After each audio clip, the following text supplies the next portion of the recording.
Welcome back to my channel short trade. और आगे बढ़ने से पहले रिक्वेस्ट करूंगा सब्सक्राइब जरूर से कर लीजिएगा, क्योंकि इस तरह की इन्फॉर्मेशन आपको इस चैनल पर डेली बेसिस पर मिलती रहती है।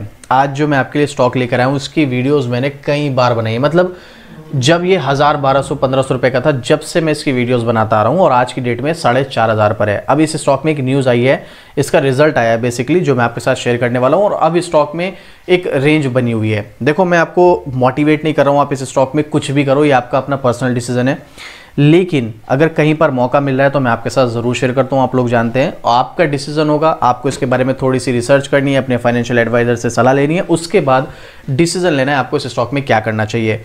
प्राइस थोड़ा सा महंगा नजर आएगा, बट मैं इस स्टॉक की बहुत पहले से वीडियोस बनाता रहा हूं, जिसका नाम है KEI इंडस्ट्री। 4500 स्टॉक का प्राइस है। पिछले एक महीने का सबसे पहले आप डेटा देखेंगे, 6% की तेजी है। 6 महीने में सिर्फ 6% की तेजी, और पिछले एक साल में 47% का रिटर्न दिया है।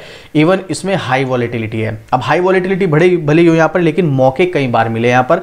अगर आपको पता होगा किस लेवल पर एंट्री लेनी है, किस लेवल पर एग्जिट करना है, ये चीज अगर आपको समझ आ गई तो भाई मार्केट में आपको पैसा बनाने से कोई नहीं रोक सकता है। ये स्टॉक 1000, 1500, 2000, 2200, 2500, 3000, 3100, 3500 रुपए तक जब तक था, तब तक मैंने इस स्टॉक की वीडियो बनाई। अभी भी मौका है, अभी भी मौका है, अभी भी मौका है। बट देखो, वही चीज है, जो लोग थोड़ा सा पेशेंस रखते हैं मार्केट में, थोड़ा सा लंबा समय दे सकते हैं मार्केट में, वो तो बना लेते हैं पैसा। जो जल्दबाजी करते हैं ना, वो क्या करते हैं, उनको एंट्री टाइम तो पता नहीं होता है किस लेवल पर एंट्री करनी है। हाई लेवल पर एंट्री की, फिर लो लेवल पर सेल कर दिया, फिर बोलते हैं स्टॉक खराब है। वो तो आपकी टाइमिंग गलत थी ना भाई। अगर आप लॉन्ग टर्म के लिए हाई लेवल पर भी बाय कर लेंगे तो भी कोई प्रॉब्लम नहीं है, क्योंकि स्टॉक नीचे भले ही आए लेकिन दोबारा ऊपर चला जाएगा, अगर आपने सही स्टॉक सेलेक्ट किया है। मोटिवेट नहीं कर रहा हूं, अब आपको क्या करना है इस स्टॉक में। अब 4500 पर स्टॉक ऑलरेडी पहुंच चुका है, लेकिन ऐसा नहीं है कि स्टॉक 4.5 पर आया तो अब ऊपर नहीं जाएगा, ऊपर भी जा सकता है, बिल्कुल जाएगा अगर अच्छा स्टॉक है तो। लेकिन प्रॉब्लम वही है कि आप इस वॉलेटिलिटी को फेस कर पाते हो या नहीं, ये इंपॉर्टेंट चीज है। चलो मैं आपको इसके बारे में गूगल करके दिखाता हूं, आप चाहें तो खुद भी गूगल कर सकते हैं। लेटेस्ट अपडेट, KEI इंडस्ट्री के शेयरों में लगभग कल 11% के समथिंग तक जो है तेजी थी। Q3 पॉजिटिव रिजल्ट आया है, और एक्सपर्ट्स की क्या राय है वो भी जानने की कोशिश करेंगे, उसके बाद अपना ओपिनियन भी शेयर करेंगे। तो यहाँ पर Q3 में पॉजिटिव आंकड़ों से बड़ा निवेशकों का भरोसा, कौन से स्टॉक की बात हो रही है, KEI इंडस्ट्री की। चलिए देखते हैं यहाँ पर रिजल्ट, तो हम स्क्रीनर की वेबसाइट पर चलकर ही देखेंगे। अभी फिलहाल यहाँ पर सबसे पहले हम देखते हैं एक्सपर्ट्स यहाँ पर क्या बोलते हैं इस स्टॉक के बारे में। तो ग्रोथ ये देखिएगा, यहाँ पर ब्रोकरेज की राय क्या है, ये इंपॉर्टेंट है, ये देखते हैं। Brokerage firm Motilal Oswal financial services का मानना है कि रिटेल सेगमेंट और कैपेसिटी एक्सपेंशन पर KEI इंडस्ट्री का बढ़ता फोकस कंपनी के लिए ग्रोथ को गति देना जारी रखेगा। देखो यहाँ पर पहली ही लाइन क्या बोली है brokerage firm Motilal Oswal financial services ने, रिटेल सेगमेंट और कैपेसिटी एक्सपेंशन पर KEI इंडस्ट्री का बढ़ता फोकस ग्रोथ को गति देना जारी रखेगा, ये मोतीलाल ओसवाल ने कहा है।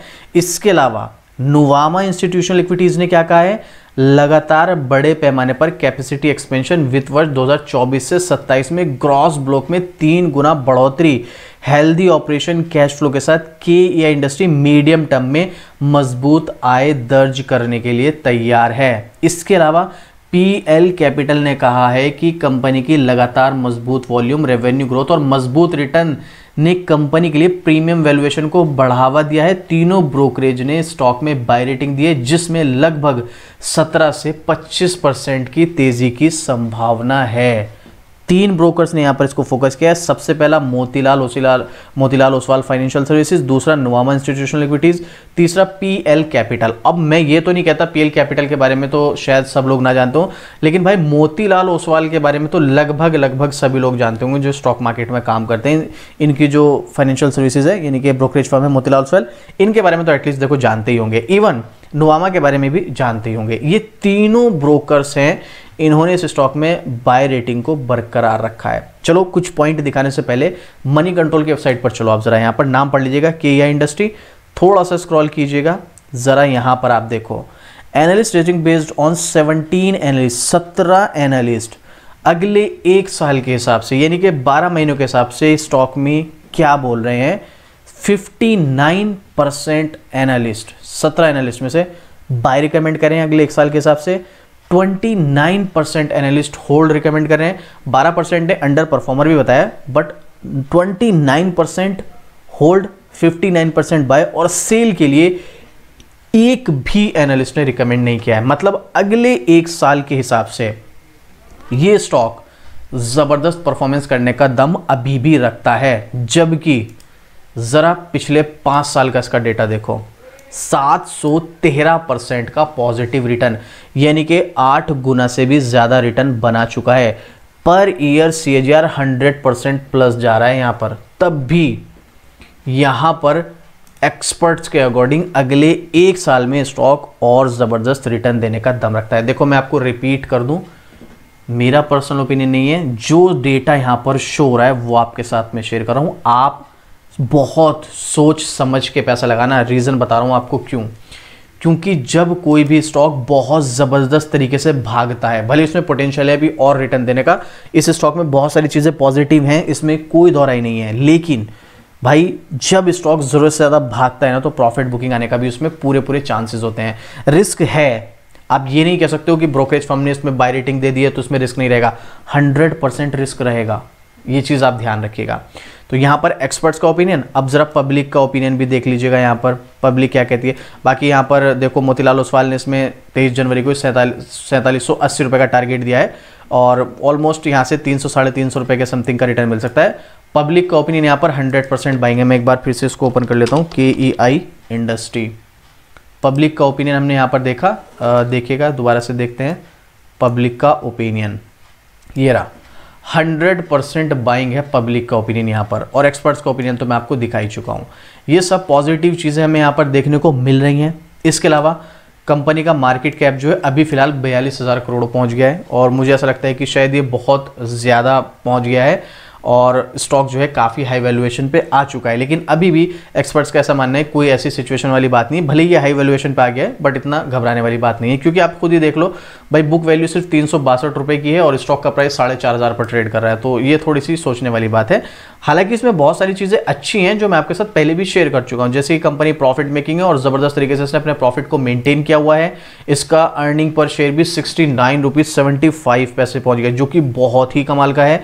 सेल्स ग्रोथ इसकी ज़बरदस्त देखने को मिली है, सेम प्रॉफिट ग्रोथ भी ज़बरदस्त है इसकी पिछले 10 साल तक की, सेल्स ग्रोथ भी और प्रॉफिट ग्रोथ भी। CAGR भी कमाल का मेंटेन किया हुआ है, रिटर्न ऑन इक्विटी भी ज़बरदस्त मेंटेन की हुई है। देखो याद रखना, किसी भी कंपनी में आप जो है देख रहे हो कि वो कंपनी हेल्दी चल रही नहीं चल रही, तो आप उसकी सेल्स ग्रोथ का डेटा देख लो और प्रॉफिट ग्रोथ का डेटा देख लो, बस मेन ये दो चीज़ें देख लो। भाई कंपनी अगर सेल्स कर रही है और प्रॉफिट कर रही है तो फिर तो धीरे धीरे करके सब कुछ मेंटेन हो ही जाता है, भले उसका स्टॉक प्राइस CAGR बहुत अच्छा ना हो, रिटर्न ऑन इक्विटी भी ठीक ठाक हो तो ज़्यादा बेटर है। बट सेल्स और प्रॉफिट कर रही है तो देखो चांसेस हैं कि वो कंपनी ग्रोथ कर ही लेगी, धीरे धीरे करके करे भले यहाँ पर। और 42,000 करोड़ की कंपनी पर सिर्फ 350 करोड़ का डेट है, ऑलमोस्ट डेट फ्री है, जबकि 3,500 करोड़ के रिजर्व्स और भाई 1000 करोड़ के आसपास फिक्स एसेट है इस कंपनी के। मैं आपको मोटिवेट नहीं कर रहा हूँ इसको बाई करने के लिए, लेकिन ये जो डेटा आपके सामने शो हो रहा है, सब कुछ आपको दिखा रहा हूँ मैं, आप देख लीजिएगा आपके सामने जो भी कुछ है। इसके अलावा शेयर होल्डिंग पैटर्न पर आप आएंगे तो यहाँ पर प्रमोटर्स की होल्डिंग आपको कम देखने को मिलेगी, और इसी क्वार्टर में 2% प्रमोटर ने और होल्डिंग कम कर ली। लेकिन वहीं पर 30% तो यहाँ पर FII और 21% यहाँ पर हमें DI देखने को मिल रहा है। तो 51% तो FII DI लेके ही बैठे हुए हैं, बाकी का 35% प्रमोटर के पास और 14.5% किसके पास है हिस्से में, पब्लिक के हिस्से में आ रहा है। चलो कोई बात नहीं, इसी क्वार्टर में यहाँ पर थोड़ा सा FII ने 31% से घटाकर 29% स्टेक किया है, बट वहीं पर DI ने 16% से बढ़ाकर 21%, ऑलमोस्ट 4.5% के आसपास का स्टेक यहाँ पर इस क्वार्टर में, दिसंबर क्वार्टर में DI ने बढ़ाया है। अब जरा टेक्निकल भी देख लो, टेक्निकल क्या कहते हैं। सब कुछ हमने पॉजिटिव देख लिया, टेक्निकल तो देखो भाई यही कहता है, अगर आप शॉर्ट टर्म या स्विंग ट्रेड के लिए इस स्टॉक में जा रहे हैं तो मैंने 2 लाइन यहाँ पर ड्रॉ कर रखी है, एक सपोर्ट एक रेसिस्टेंस। सपोर्ट ये है लगभग, अगर मैं आपके साथ डिस्कस करूँ तो 3700 रुपये के आसपास, और रेसिस्टेंस इसका है लगभग 4700 रुपये के आसपास। तो अभी ये ऑलमोस्ट 4700 रुपये के आसपास ही पहुँचने वाला है, और यहाँ पर ये कई बार सपोर्ट भी ले चुका है। एक बार तो यहाँ पर लिया उसने जून 2024 में, उसके बाद अगस्त 2024 में, फिर अक्टूबर 2024 में, उसके बाद यहाँ पर दिसंबर 2024 में, और अब फिर से जनवरी 2025 में ले रहा है। तो 1 2 3 4 5वीं बार यहाँ पर ये रेसिस्टेंस का काम करने जा रहा है। इसके अलावा सपोर्ट पर भी अगर आप आएंगे तो यहाँ पर सबसे पहला सपोर्ट इसने कब लिया, जब ब्रेक किया यहाँ पर, ये लिया था अप्रैल 2024 में, उसके बाद मई 2024 में, फिर यहाँ पर इसने सपोर्ट लिया जुलाई में, ठीक है, अगस्त में भी लिया, उसके बाद अक्टूबर 2024 में लिया, फिर उसके बाद यहाँ पर इसने नवंबर 2024 में लिया, और अब यहाँ पर ये जनवरी या फरवरी में अगर नीचे आता है इस लेवल पर, क्योंकि हो सकता है ये जो रेसिस्टेंस है ब्रेक होकर इस बार सपोर्ट का काम करे, अगर ये इस बार आया तो यहाँ पर सपोर्ट लेगा। तो देखो अगर आप यहाँ पर बाय करोगे वो भी शॉर्ट टर्म में स्विंग ट्रेड के व्यू से, तो स्टॉक यहाँ से नीचे की तरफ आ सकता है, आप फंस जाओगे। देखो या तो सीधे सीधे इसमें लॉन्ग टर्म के लिए जाओ, जिस हिसाब से यहाँ पर ब्रोकर्स का मानना है, जो जहाँ पर ब्रोकर्स ने बताया है, 3 ब्रोकर्स ने, और उसके अलावा हमने यहाँ पर भी ब्रोकर्स का डेटा देखा है, तो उसके अकॉर्डिंग या तो आप इसमें लॉन्ग टर्म में जाओ, और ये छोटी मोटी गिरावट है ये फेस करना है, इसमें आपको डर के नहीं भागना है, सीधी सी बात। नहीं तो आप शॉर्ट टर्म के लिए जाओगे तो यहाँ पर प्रॉब्लम में पड़ सकते हो। आप में से जो लोग बहुत सारे पुराने व्यूअर्स हैं हमारे, वो लोग जानते हैं कब से मैं इस स्टॉक को फोकस कर रहा हूँ, कब से बोलता हुआ आ रहा हूँ। अब इस स्टॉक में मौका है, देख लो आपके सामने, आपको अगर ठीक लगता है या आप इसको वॉच लिस्ट पर रखना चाहते हैं, बट याद रखना अगर आप बाय करोगे तो आपका खुद का डिसीजन होना चाहिए। मैं तो सिर्फ आपके साथ इन्फॉर्मेशन शेयर कर रहा हूँ, मैंने पहले भी किया है, बहुत बार इसमें पैसा भी बनाया हमने, शॉर्ट टर्म में भी बनाया है, और मेंबरशिप हमारी यहाँ पर जब थी, ज्वाइन बटन था यहाँ पर, अभी हम दोबारा स्टार्ट करेंगे वो, तो वहाँ पर भी मैंने कई बार ये स्टॉक दिया है, रिकमेंड किया है बाय करने के लिए, तब इसमें कई बार प्रॉफिट बनाया। तो अभी फिलहाल के लिए मेरे अकॉर्डिंग इस स्टॉक में अभी भी मेरा पर्सनल ओपिनियन है कि मौका है, अगर आप लॉन्ग टर्म के पर्पज से जाना चाहें तो इस स्टॉक में अभी भी जा सकते हैं। बाकी आपको खुद ही देखना है, अपने फाइनेंशियल एडवाइजर से सलाह लेनी है, खुद की रिसर्च करनी है, उसके बाद ही डिसीजन लेना है। मैं आपके साथ सिर्फ इन्फॉर्मेशन शेयर कर रहा हूँ। कोई क्वेश्चन कोई डाउट रहता है फिर भी कोई बात नहीं, आप कमेंट कर लेना, मैं आपको रिप्लाई कर दूंगा। और इस तरह की डेली अपडेट के लिए शॉर्ट ट्रेड को सब्सक्राइब कर लेना, और साथ में डेली अपडेट के लिए शॉर्ट्स पेनी को भी सब्सक्राइब कर लेना। तो चलिए मिलते हैं फिर से इसी तरीके की और जबरदस्त जानकारी के साथ। जय हिंद।